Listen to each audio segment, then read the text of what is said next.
அனைவருக்கும் கோபிநாத்தின் அன்பு வணக்கங்கள் நண்பர்களே. நம்ம சேனலுக்கு முதன்முறையாக வர்றவங்களா இருந்தால் மறக்காமல் சப்ஸ்கிரைப் பட்டனையும் பக்கத்தில் இருக்க பெல் ஐக்கானையும் ப்ரெஸ் பண்ணிக்கோங்க. நம்மளுக்கு தொடர்ந்து ஆதரவு கொடுக்கக்கூடிய அன்பர்களாக இருந்தால் லைக் பண்ணிவிட்டு உங்கள் நண்பர்களோடையும் பகிர்ந்துக்குங்க. நல்ல கருத்துக்கள் நிறைய பேர்த்த போய் சேரும் பொழுது கண்டிப்பாக அது பயனுள்ளதாக அனைவருக்குமே இருக்கும் அப்படிங்கிறதுல மாற்று கருத்து இல்லை. வீட்டில் குறிப்பாக பூஜை அறையில் விளக்கேற்றுறது அப்படிங்கிறத பற்றி நம்ம நிறைய சொல்லியிருப்போம். அதுலேயும் குறிப்பாக பூஜை அறை தனியாக இருந்ததுன்னா அங்கே ஏற்றிடுவோம். அப்போ மற்ற அறைகள் அப்படின்னு சொல்லும்போது மற்ற அறைகளில் இருக்கும்போதும் கூட நம்ம மனது ஒரு மாதிரி தடுமாறுதுன்னா அந்த அறைகளிலும் நீங்கள் விளக்கை ஏற்றி வைக்கணும். அப்போ தான் மனதானது ஒரு புத்துணர்ச்சி அடையும். நல்லா தெரிஞ்சுக்குங்க.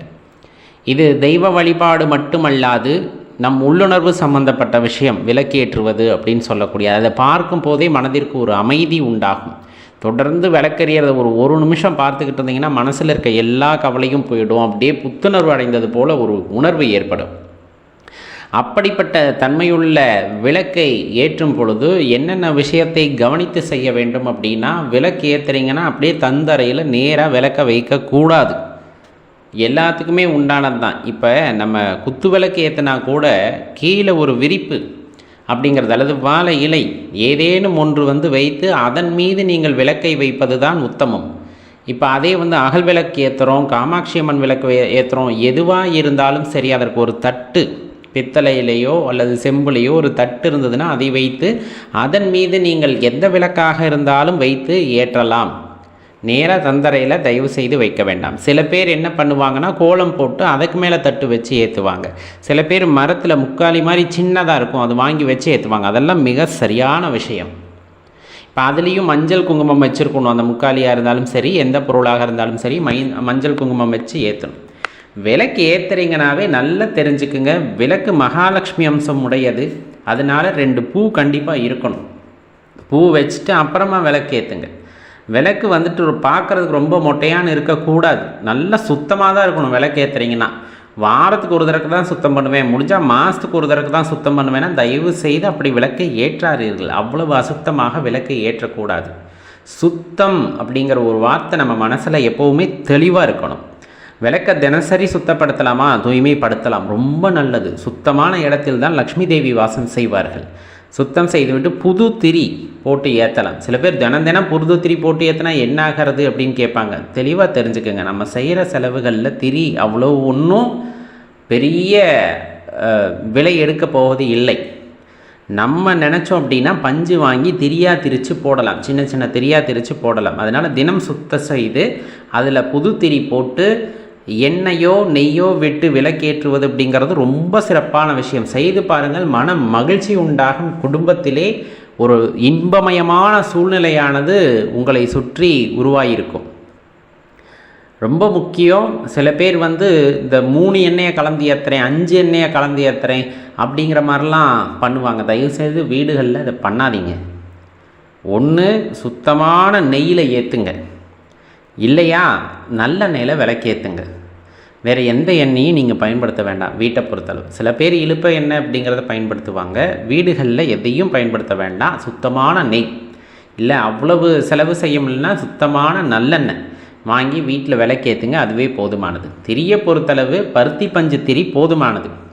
இல்லை என்னால் முடியும் அப்படின்னா தாமரை தண்டு திரி இருக்கும், அந்த தாமரை தண்டு திரியை வாங்கி ஏற்றுறது. அதிலும் பன்னீரில் ஊற வச்சு ஏற்றுவாங்க லக்ஷ்மி கடாட்சம் உண்டாகிறதுக்கு. அந்த மாதிரி ஏற்றுனீங்கன்னா கூட வீட்டில் ஐஸ்வர்யம் உண்டாகும் அப்படின்னு சொல்லப்படும். சில பேர் என்ன பண்ணுவாங்க அப்படின்னா ஆத்ம விளக்கு அப்படின்னு அணையா விளக்கு வீட்டில் ஏற்றுவாங்க. அந்த விளக்கு ஏற்றுறோம் அப்படிங்கும்போது அதையும் சுத்தம் செய்து தான் ஏற்ற வேண்டும். அப்படி சுத்தம் செய்கிறோம் அப்படிங்கும்போது அது ரொம்ப ஒரு மாதிரி மாசுபடிஞ்சிருது அப்படின்னா எரிகின்ற ஜோதியிலே இன்னொரு விளக்கை ஏற்றி கொண்டு பின்னர் அந்த விளக்கை சுத்தம் செய்துவிட்டு மீண்டும் அந்த எண்ணெய் நெய் அல்லது ஊற்றி அது பிறகு ஏற்றி வைக்கலாம். அதுலேயும் மாசு தொடர்ந்து படியக்கூடாது அப்படிங்கிறத தெளிவாக தெரிஞ்சுக்குங்க. அப்போ இந்த விளக்கு அப்படிங்கிறது மன மகிழ்ச்சியை உண்டாக்குவதோடு வீட்டிலே ஐஸ்வர்யத்தை உண்டாக்கக்கூடியது. அதனால தான் சொல்கிறது. அதில் சில பேர் விளக்குக்கு கீழே 5 ரூபாய் வைக்கலாம் அப்படின்னு சொல்லுவாங்க. சில பேர் கல்கண்டு போட்டு விளக்கேற்றுங்கள் அப்படின்னு சொல்லுவாங்க. வகை வகையாக சொல்லப்படும். இன்னும் சொல்லப்போனால் வீட்டில் கஜலக்ஷ்மி விளக்கு ஏற்றுவது சிறந்தது அப்படின்னு சொல்லக்கூடியவர்கள் உண்டு. சில பேர் காமாட்சி அம்மன் விளக்கு ஏற்றுவது சிறந்ததுன்னு சொல்லுவாங்க.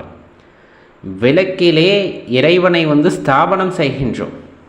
அந்த இடத்துல இப்போ ரொம்ப முக்கியமானது, காமாட்சி அம்மன் விளக்கு ஏற்றுறீங்க அப்படின்னா கடன் தீரும்பாங்க, வீட்டில் புத்திரபாகியம் உண்டாகும்னு சொல்லுவாங்க. இந்த மாதிரிலாம் சொல்லப்படும். கஜலக்ஷ்மி விளக்கு ஏற்றுறோம் அப்படின்னா செல்வ செழிப்பு உண்டாகும்பாங்க.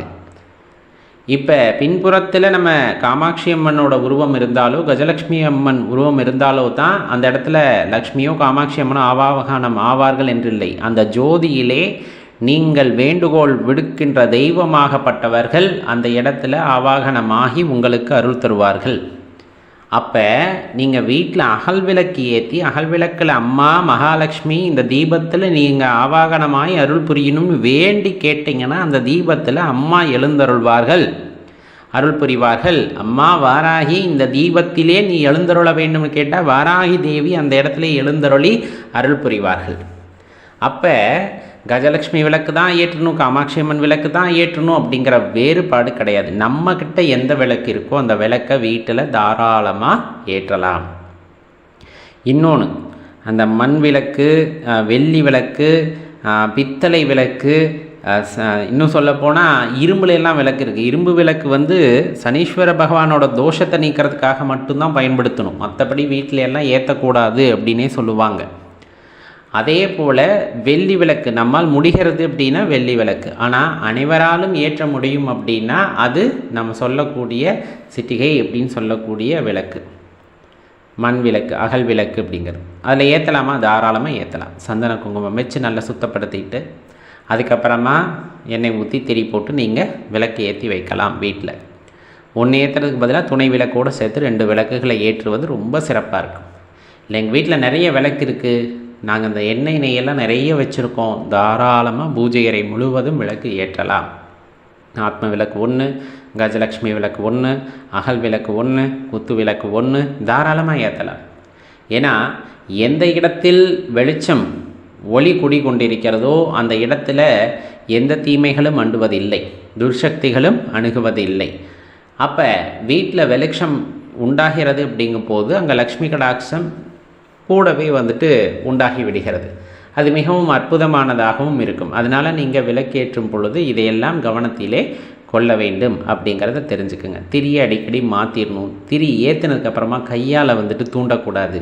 நிறைய பேர் ரொம்ப கம்மியாக இருக்குன்ட்டு கையிலே தொடுவாங்க. விளக்கு ஏற்றினதுக்கப்புறம் தேவையில்லாமல் அதை தொந்தரவே பண்ணக்கூடாது. தூண்டணும்னு நினச்சாலும் தூண்டி வச்சு மெதுவாக தூண்டிக்கணுமே தவிர தனன்னு எரியவும் கூடாது. அதையும் நம்ம உறுதி செய்துக்கணும். இப்போ இவ்வளவு விஷயம் இருக்கிறதா? கண்டிப்பாக இவ்வளவு விஷயம் இருக்கிறது, சாதாரணமல்ல. ஜோதி அப்படிங்கிறதே இறைவனுடைய அம்சம். வீட்டில் காலையில் மாலையில் நீங்கள் விளக்கேற்றி வைக்கிறீங்க அப்படின்னாலே அது சிறப்பான விஷயம். இல்லை நான் ஆத்ம விளக்கேற்றுகின்றேன், அணையா விளக்கேற்றுகின்றேன், தாராளமாக வீட்டில் எறிஞ்சிக்கிட்டு இருக்கலாம். அது ஒரு பெரிய ஆற்றலை அந்த இடத்திலே அது உருவாக்கி வைத்திருக்கும் அப்படிங்கிறத நம்ம போக போக உணர்ந்துக்கிப்போம். இப்போ நிறைய பேர் வீட்டில் தொடர்ந்து விளக்கேற்ற ஆரம்பித்தாச்சு. அது பெரிய மாற்றத்தை கண்டிப்பாக உண்டாக்கும். வீடுகளில் ஏற்றப்படுகின்ற வெளிச்சம் தெருவரையிலும் உண்டு. ஒரு தெருவில் இருக்க எல்லாரும் ஏற்றும் போது அந்த ஊருக்கும், அந்த ஊரில் இருக்க எல்லாரும் ஏற்றும் போது அப்படியே பரவி அந்த நாடும் சுபிக்ஷமாக இருக்கும் அப்படிங்கிறத தான் நம்ம இந்த இடத்துல தெரிந்து கொள்ள வேண்டியது இருக்கு. நம்ம தெய்வம் குலதெய்வமாக இருக்கலாம், இஷ்ட தெய்வமாக இருக்கலாம், யாருடன் பேசுவார்கள் அப்படிங்கிற அந்த ஒரு குழப்பம் நமக்குள்ளே எப்போவுமே இருந்துக்கிட்டு இருக்கும். நம்ம வாழ்க்கையில் அப்படி கடவுள் நம்மளிடம் பேசியிருக்கிறாரா அப்படின்னு யோசிச்சு பாருங்களேன். பேசுகிறதுனா நேராக நம்ம இன்றைக்கி பார்க்குற மாதிரியான உருவங்களில், படங்களில் பார்க்குற மாதிரியான உருவங்களில் இல்லை. ஏதேனும் ஒரு ரூபத்திலே அருவமாகவோ அருவுருவமாகவோ உருவமாகவோ அசரீரியாகவோ இறைவன் நமக்கு சில விஷயங்களை எடுத்து கூறியிருப்பார். ஒன்று கனவுல நடந்திருக்கும், இல்லை நிஜத்திலேயே நடந்திருக்கும். அதன் மூலமாக நமக்கு நிறைய விஷயங்கள் நடந்தும் கூட இருக்கும். அந்த மாதிரி அனுபவங்கள் உங்களுக்கு உண்டா அப்படின்னு பாருங்கள். இன்னொன்று ரொம்ப முக்கியமாக கேட்குற கேள்வி நம்ம ஏற்கனவே சொன்னது தான், குலதெய்வமோ இஷ்ட தெய்வமோ யாரிடம் பேசுவார்கள் அப்படின்னு சொல்லக்கூடியது. இறைவன் இன்னார்கிட்ட பேசுவார், இன்னார்கிட்ட பேச மாட்டார் அப்படிங்கிறதெல்லாம் கிடையாது. ஆனால் அதுக்கு தகுதியானவங்களாக நம்ம மாற்றிக்கிறோமா அப்படிங்கிறது தான் ரொம்ப முக்கியமான விஷயம். ஏன்னா சில பேர் இறைவனுடன் வந்து பேச வேண்டும், அல்லது சில பேர் அதை எதிர்மறையாக கூட பயன்படுத்த ஆரம்பிச்சிடுறாங்க இந்த மாந்திரீகம் தாந்திரீகம் அப்படிங்கிற பேரில். எப்போவுமே இறைவன் வந்து எதுக்கு கட்டுப்பட்டவர் அப்படின்னா அன்புக்கு மட்டுமே கட்டுப்பட்டவர் அப்படிங்கிறத தெரிஞ்சுக்குங்க. ஏன்னா இவ்வளோ பெரிய உலகம், அதை தாண்டி அண்டம், பேரண்டம், பிரபஞ்சம் இப்படின்ட்டு எல்லா விஷயங்களையும் படைத்த இறைவன் இப்போ நம்ம சில மாந்திரீகம் பண்ணுறோம் தாந்திரீகம் பண்ணுறோம் அப்படிங்கிறதுக்காக நமக்கு கட்டுப்பட்டு விடுவார் அப்படிங்கிற எண்ணமே முதல்ல தவறான விஷயம். ஏதேனும் ஒரு காரணத்தினால் நீங்கள் அதை தவறாக பயன்படுத்தி விட்டால், அந்த ஆற்றலை நீங்கள் தவறாக பயன்படுத்தி விட்டால் அது நமக்கே பெரிய எதிர்வினையாக மாறக்கூடும். உங்களுக்கு நல்லாவே தெரியும். அப்போ இறைவன் யாரிடம்தான் பேசுவார்? அனைவரிடமும் பேசுவார்.